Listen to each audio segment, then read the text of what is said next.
may have stapled it too close here, not seeing. That block has a ledge right there. I don't know if you can see that.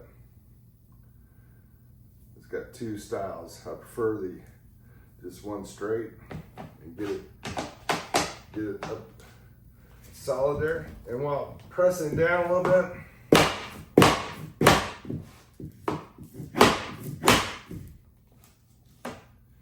you want to be careful, which here, that's what happens. You hit it too hard. So, I did that just for you guys, so you can see what the potentials are.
Definitely no expert laying this hardwood floor yet, but I've learned a lot doing it since we've started this project. I just wanted to share just a couple amateur tips. One is you can see how this board is not going to fit easily. So the first thing I do is down here at the beginning of the board, I sort of tap it in place, just make sure it's set into the grooves. And then you'll see this space in here, I hold off tapping that because even though engineered hardwood floors are pretty good, you still have a lot of discrepancies and where it's not going to fit together. Plus the size of the room, I think we're pretty close to having this squared up. but you're never going to be perfect. So what I do is make sure this end is perfect, and then I shoot some staples. Sometimes I'll shoot 2 staples real close together here at the end, just to keep that side down, because sometimes it tends to want to come up. And then not come too close down here. Now that we have it anchored, we'll go ahead and close this gap out with our block. And I start by tapping. If tapping's not going to get it, start down here towards the middle and work your way towards the end where it's the worst. See how it closes up? Just keep working it up. And then the one thing I learned early or along the way is I tended to tap too hard.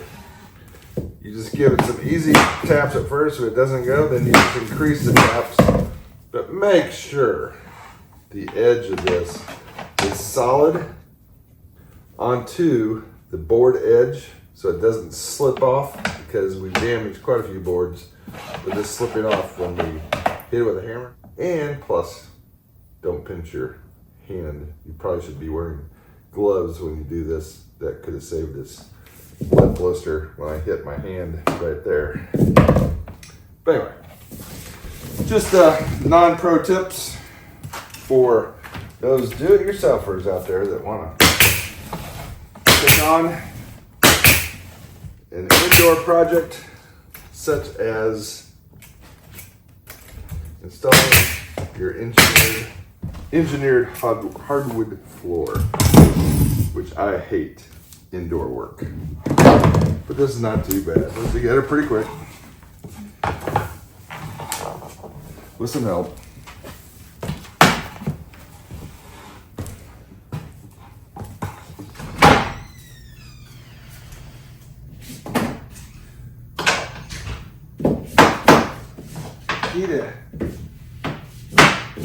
You always want to tap it just to make sure it is set.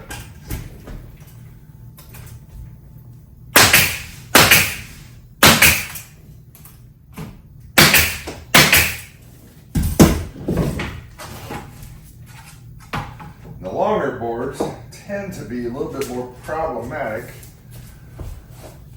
because they're not true and straight. They're warped just a little bit. This one is going to be similar to that first board that we hit. I'm just making sure. I already know it's not good here, so we're going to just working it slowly.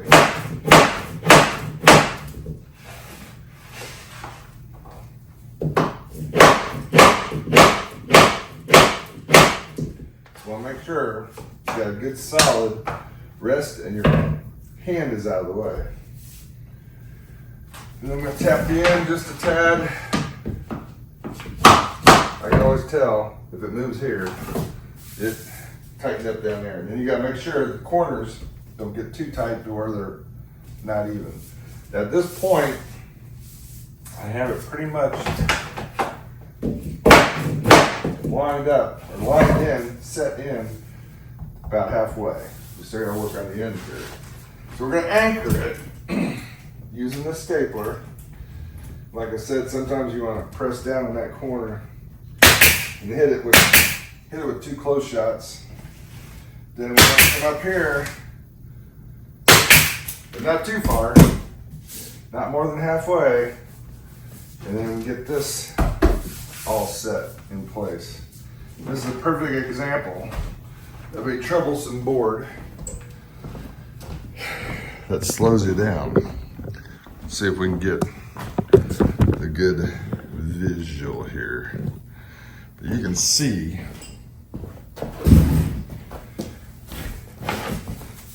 it's not set from about here to there. So we want to try to see. I may have stapled it too close here, not seeing that. That block has a ledge right there. I don't know if you can see that. It's got 2 styles. I prefer the just one straight, and get it up solid there. And while pressing down a little bit,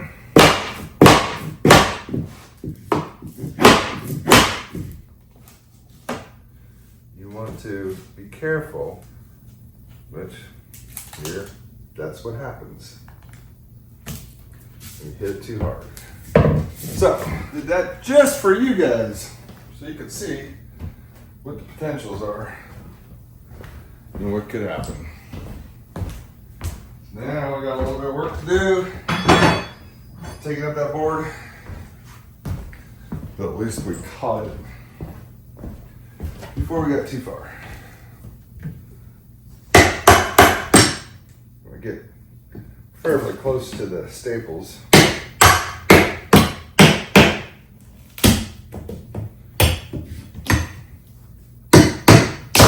There. Now, that board pretty much scrap from there forward, but we can cut that, reuse part of it along the way somewhere. Be careful, staples up, that way you don't scratch up your floor. And then to remove these staples,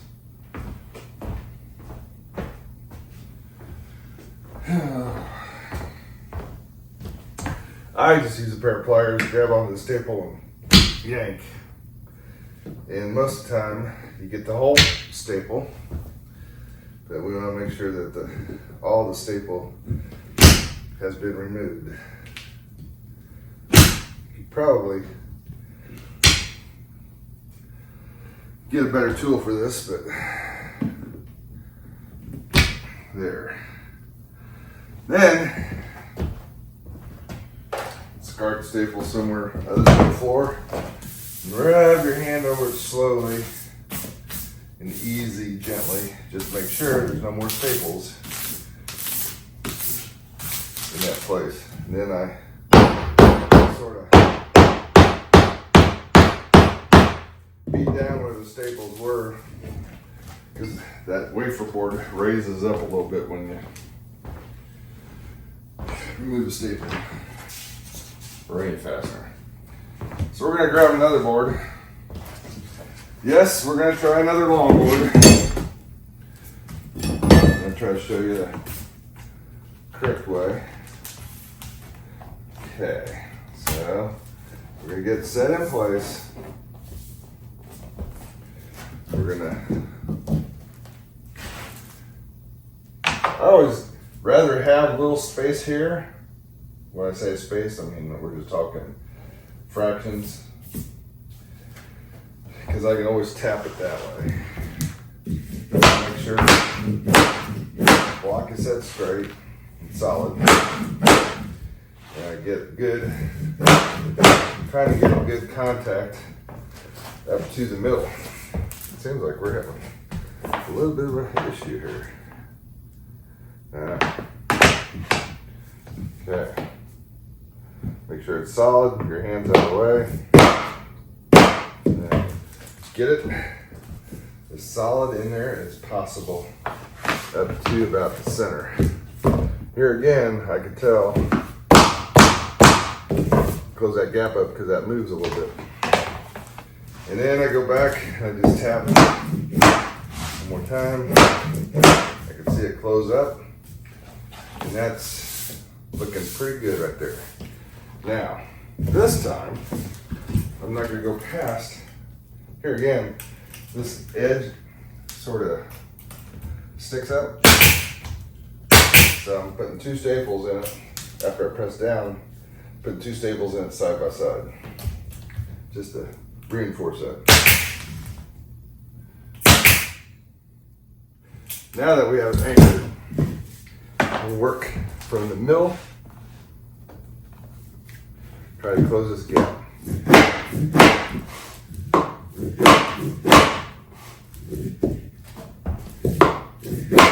There we go. And I just lightly tap, make sure it's good the rest of the way, and then get it stapled down.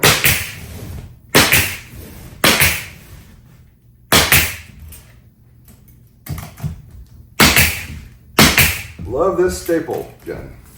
It's made by Bosch and very easy to operate. Staples just go in there. These are the 1¼ inch staples I think we're using. Just load them like that. So that's how you get a stubborn board into your engineered hardwood floor.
All right, well, we finally got the floor almost done. It's pretty much done for the most part.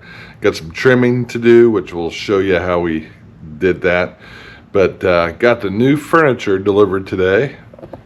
Tammy's over there enjoying it. The recliners. And then we also got the new couch. But the floor, for the most part, turned out, I think, beautiful. If I don't say so myself. But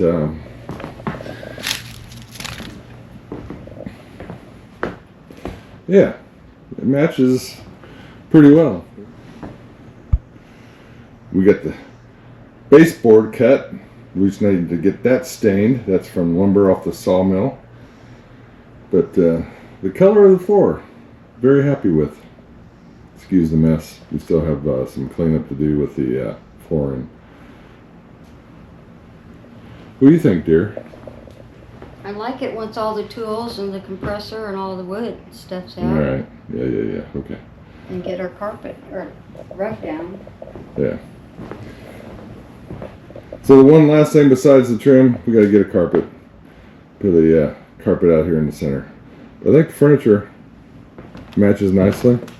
Even reusing the recliner that I had. No, you're not. Along with the 2 new recliners.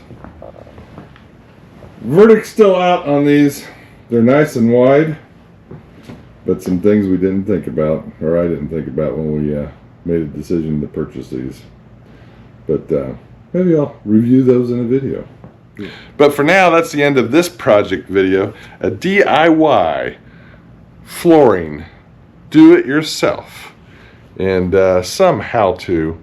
I'm not the expert, and there's plenty of experts out there that have flooring videos, so go check them out. I just wanted to show you what me and my wife did here on Peterson Farms in Nashville recently with the new engineered hardwood floor. We're very pleased, and we'll enjoy it for years to come, I'm sure. So thanks for stopping in Peterson Farms in Nashville, where we do these sort of things for your enjoyment and entertainment. And maybe you'll learn something from us on what to do, or probably what not to do. God bless you all till next time.